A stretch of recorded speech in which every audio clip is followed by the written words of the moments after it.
के लिए आज का लेक्चर है तुम्हारा स्पेशली इंटीग्रेशन पर, ठीक है।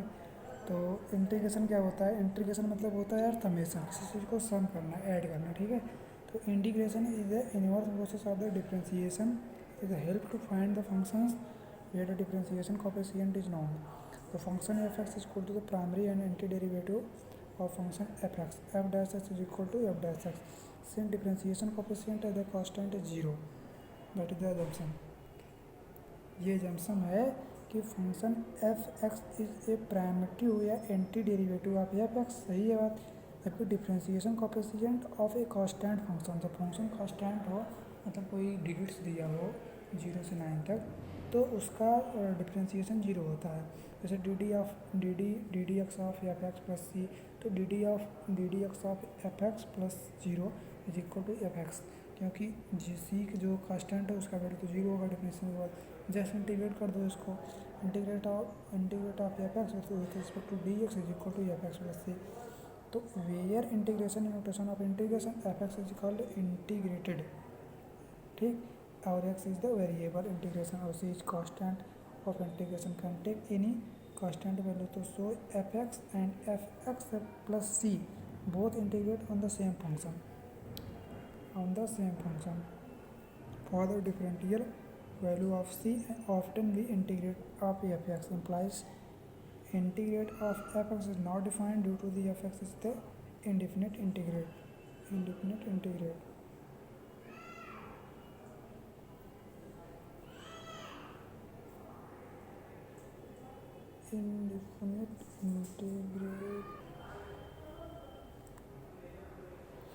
अगली हेडिंग है तुम्हारी area curve of the given Cartesian equation, ठीक। इफ लेट तुमको y बराबर दे रखा है f(x), this is the equation, that is the algebraic equation y is equal to f(x) and finite and continue function interval a and b and area between the curve y is equal to fx. There is no doubt two coordinate at point x is equal to a and x is equal to b given a is equal to integrate of limit a upper limit b of fx into with respect to dx, integrate of limit a upper limit b into y with respect to dx. Clear this point?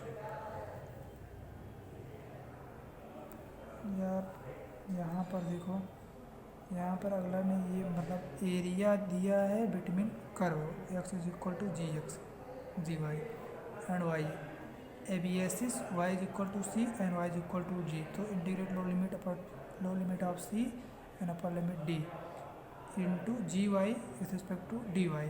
तो integrate low limit C upper limit D into X with respect to D Y, ठीक। ये area between में है, याद रखना। तो यहाँ पर ये हो जाएगा। हाँ, ये कुछ प्रॉपर्टी है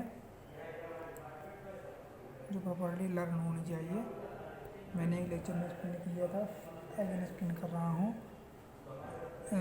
integrate of low limit A upper limit B of F x with respect to D x is equal to integrate low limit alpha और upper limit beta of F T in with respect to D T. Alpha और beta क्या है? Small angle है, ठीक। Integrate low limit alpha पर limit beta of F x with respect to D x is equal to minus integrate low limit b upper limit a of F x with respect to D x. There is the sign is very important and limited exchange.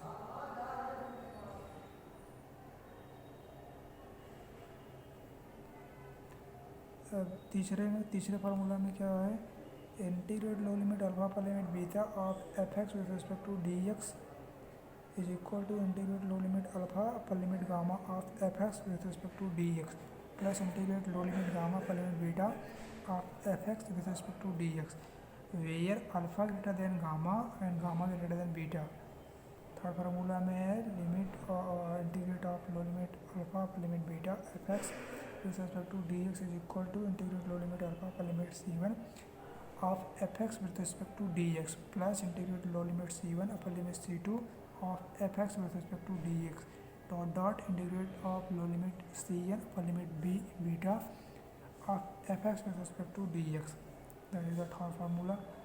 Fourth formula है integrate low limit zero upper limit a of F x with respect to D x is equal to low limit zero upper limit a of f a minus x with respect to D x, ठीक है। और next है integrate low limit alpha upper limit beta of F x with respect to D x is equal to low limit alpha upper limit beta of F alpha plus beta minus x